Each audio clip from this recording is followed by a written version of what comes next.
Hi guys, present మనం మాట్లాడిన topic వచ్చేసి స్విఫ్ట్ అండ్ బ్రిక్స్. సో ఈ రెండు పదాలు ఎప్పుడైనా విన్నారో నాకు తెలియదు, బట్ వీటి గురించి చెప్తాను, జాగ్రత్త వినండి. ప్రజెంట్ మన వరల్డ్ మొత్తం స్విఫ్ట్ అనే సిస్టమ్పై ఆధారపడి పనిచేస్తుంది. స్విఫ్ట్ అనేది మన కంప్లీట్లీ మన డాలర్ సంబంధించిన ఒక వాల్యూ. సో ప్రజెంట్ ప్రపంచంలో దేశాలన్నీ మనకు వ్యాపార వాణిజ్యాలు కానీ ప్రజెంట్ ఉన్నటువంటి ఇంపోర్ట్స్ అండ్ ఎక్స్పోర్ట్స్ ప్రతి ఒక్కటి మనకు డాలర్ వాల్యూతో మనకు తిరుగుతున్నాయి. సో ఈ డాలర్ వాల్యూ వల్ల ఏంటంటే అమెరికాకి చాలా అంటే చాలా ప్రాఫిట్ అండ్ చాలా అటువంటి అడ్వాంటేజెస్ అమెరికా దొరుకుతున్నాయి. సో దీనికి మన కాంపిటీషన్ బ్రిక్స్ అనేది ఒకటి స్థాపించబడింది. అండ్ ప్రజెంట్ 2026 నుంచి బ్రిక్స్లో ఉన్నటువంటి దేశాలు అవుతున్నాయో అవి వాటి బ్రిక్స్ ఆధారంగా లావాదేవీలు జరపాలని చెప్పి ఆలోచన చేస్తున్నాయి. సో బ్రిక్స్లో ఉన్నటువంటి దేశాలు ప్రజెంట్ అయితే విత్ ఎక్స్పాన్షన్ కలుపుకొని 10 ఉన్నాయి.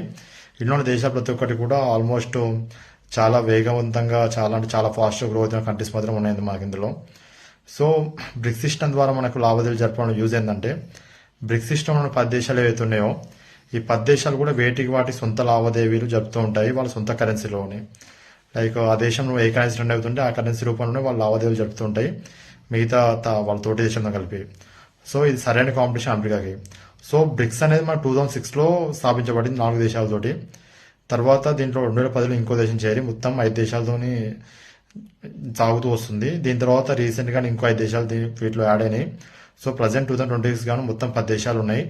సో ఈ 2026లో బ్రిక్స్కి ప్రజెంట్ అధినేత ఎవరంటే మీన్స్ బ్రిక్స్కు ఆధిపత్యం వహిస్తుంది ఎవరంటే మన honourable prime minister Narendra Modi గారు. సో బ్రిక్స్లో మన దేశం కూడా ఉంది. 2026 గాను బాధ్యతను మన ప్రధానమంత్రి నరేంద్ర మోడీ గారు స్వీకరించారు. ఇది మనకు ఎంతో గర్వకారణం. బ్రిక్స్ అనేది మనకు 2006 సెప్టెంబర్లో స్టార్ట్ అయింది విత్ 4 దేశాలతోని. ఫస్ట్ దీని పేరు బ్రిక్స్ కాదు, ఓన్లీ బ్రిక్. ఇందులో ఉన్న 4 దేశాలు ఏంటంటే Brazil, Russia, India and China. ఈ దేశాన్ని ఫస్ట్ లావాదేవీల కోసం కాకుండా జస్ట్ వాళ్ళ మధ్య లావాదేవీలు డాలర్ వేలతో జరుపుకునేటివి అండ్ మంచి ఒక వాణిజ్యం కోసం ఏర్పరిచిన దేశాలు, ఒక మంచి సంబంధాల కోసం వాణిజ్యపరంగా కావచ్చు, సంపద పరంగా కావచ్చు, ఇంపోర్ట్స్ అండ్ ఎక్స్పోర్ట్స్ పరంగా కావచ్చు. సో 2010లో దీంట్లో ఈ 4 దేశాలతో పాటు సౌత్ ఆఫ్రికా అనేది యాడ్ అయింది. సో 2010 నుంచి దాని పేరుని బ్రిక్ అని తీసే బ్రిక్స్ అని మార్చిండ్రు.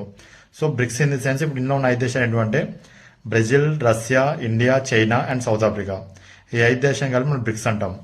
సో రీసెంట్ టైంలోనే మనకి ఇందులో ఇంకో 5 దేశాలు జాయిన్ అయ్యి విత్ ఎక్స్పాండ్ చేస్తూ కొంత నేమ్ మాత్రం బ్రిక్స్ అని ఉంది.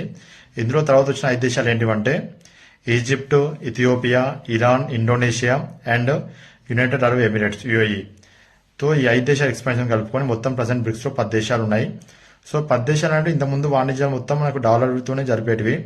సో రీసెంట్గా అమెరికా చేస్తున్నటువంటి కొన్ని విధానాలు అవన్నీ చూసి ప్రతి ఒక్కరు విసుగు చెంది ఈ బ్రిక్స్ అనే సంస్థను తీసుకున్న నిర్ణయం ఏంటంటే ఇప్పటి నుంచి మన సొంత దేశాలలో మనం జరుపుకునే మన 10 దేశాల మధ్య వాణిజ్యాలు ఏవైతే ఉంటాయో అవన్నీ మన డాలర్ బదులు మన ఓన్ కరెన్సీలోని, అంటే ఏ దేశం ఆ దేశానికి, లైక్ ఇండియా ఇండియన్ కరెన్సీలో, రష్యన్ కరెన్సీలో, ఇరాన్ కరెన్సీలో, చైనా కరెన్సీలో వాళ్ళ సొంత కరెన్సీతోని లావాదేవీలు జరుగుతామని చెప్పి వీళ్ళు డిసిషన్ తీసుకుంటారు. దీనివల్ల ఒకటి ఏంటంటే మనకు చాలా లాభాలు ఉంటాయి. ఒకటి, డాలర్ వాడే విలువ తగ్గడం వల్ల అమెరికా డాలర్ విలువ మెల్లమెల్ల క్షీణిస్తుంది. దాంతోపాటు బ్రిక్స్లో సొంతంగా దేశాలలో వాళ్ళు జరిగేటటువంటి సొంత లావాదేవీల వల్ల, సొంత కరెన్సీ వల్ల ఈ కరెన్సీ యొక్క వాల్యూ అనేది పెరుగుతుంది. అండ్ చాలా దేశాలు కూడా ఈ కరెన్సీకి అలవాటు పడుతున్నాయి. అండ్ ఈ కరెన్సీ యొక్క విలువ కూడా ప్రపంచ దేశాల మధ్య చాలా గణనీయంగా పెరుగుతుంది ఈ 10 దేశాల విలువ. అండ్ ఇంకా కొత్త దేశాలు కూడా ఖచ్చితంగా బ్రిక్స్ చూస్తున్నా అనిపిస్తుందంటే అమెరికా స్విఫ్ట్ సిస్టమ్ అవుతుందో దానికి గట్టి పోటీ ఇస్తుంది అనిపిస్తుంది. ఎందుకంటే ఇందులో ఉన్న దేశాలన్నీ కూడా ఆల్మోస్ట్ చాలా అంటే చాలా ఫాస్ట్గా గ్రో అవుతున్న దేశాలు మాత్రం ఉన్నాయి. సో ఫ్యూచర్లో బ్రిక్స్ అనేది అత్యంత పవర్ఫుల్గా ఎదిగినా కూడా మనం ఎలాంటి ఆశ్చర్యం అవసరం లేదు.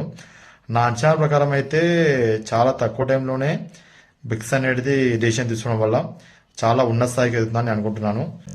ఇందులో ఉన్న 10 కంట్రీస్ నేమ్స్ అనేవి మీకు ఖచ్చితంగా గుర్తుపెట్టుకోండి. ఫ్యూచర్లో మీ కాంపిటీషన్ ఎగ్జామ్స్లో ఖచ్చితంగా క్వశ్చన్స్ వస్తుండొచ్చు. అండ్ ఆ 10 కంట్రీస్ నేమ్స్ వచ్చేసి మీ బ్రిక్స్లో ఉన్న 10 కంట్రీస్ నేమ్స్ జాగ్రత్త చెప్తా, 1 by 1 వినండి అండ్ నోట్ చేసుకోండి. బ్రిక్స్ ఆ పేర్లో ఉన్న ఫస్ట్ 5 కంట్రీస్ చెప్తా చూడండి. Brazil, Russia, India, China and South Africa. వాటితో పాటు మిగతా 5 కంట్రీస్ ఏంటివంటే Egypt, Ethiopia, Iran, Indonesia and United Arab Emirates means UAE. ఈ 10 కంట్రీస్ మన బ్రిక్స్లో ఉన్న కంట్రీస్. ఇవన్నీ అందరు జాగ్రత్త మధ్య పెట్టుకోండి. ఫ్యూచర్లో ఇంకా ఎక్స్ట్రా ఏమైనా ఎక్స్పాండ్ అయితే నీకు ఖచ్చితంగా మళ్ళీ ఒకసారి వీడియోలో మీకు చెప్తాను. ఓకేనా? వందే మాతరం, జై హింద్.